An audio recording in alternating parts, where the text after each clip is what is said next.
गुणा। कितना सुंदर श्लोक है और वर्णन अभी आप सुनेंगे तो खुद आप प्रसन्नता का अनुभव करेंगे। अभूत प्राची पिंग रसपतिरिव प्राप्य कनकम।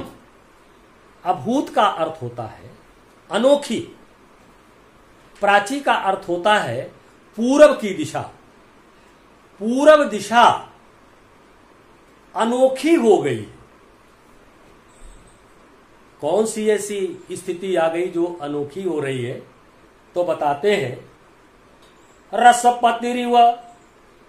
रसपति कहते हैं पारे को। प्राप्य का अर्थ होता है प्राप्त करके। कनकम सोने की तरह। अभूत प्राची पिंगा रसपतिरिव प्राप्य कनकम। पूरब दिशा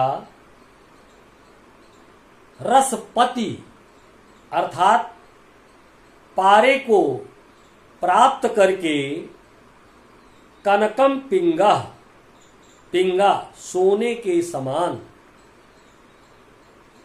किरणें पीली हो गई। और क्या हुआ है? गतच्छायश्चंद्रो। और चंद्रमा की जो छाया है वो चली जा रही। कैसे जा रही है?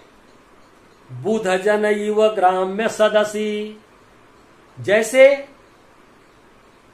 गंवारों की सभा से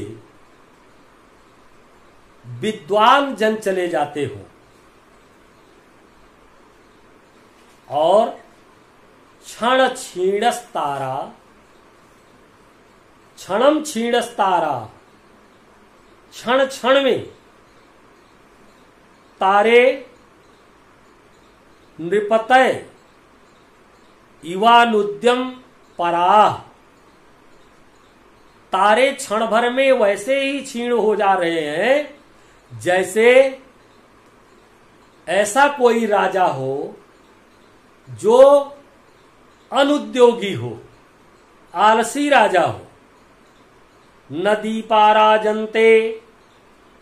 और वर्तमान समय में जो रात में दीपक जल रहे थे उनकी शोभा कैसे हो रही है? कहते द्रविड़ रहिता नाम युव गुणा। जैसे धन से हीन गुणी लोग हो जाते हैं उसी तरह से दीपक की शोभा समाप्त हो रही है। न दीपाराजनते।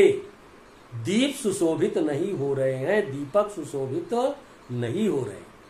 राजा अति तुष्टा। राजा अत्यंत प्रसन्न हुआ और तस्मै प्रत्यक्षरम लक्षण ददौ। उसे प्रत्येक अक्षर पर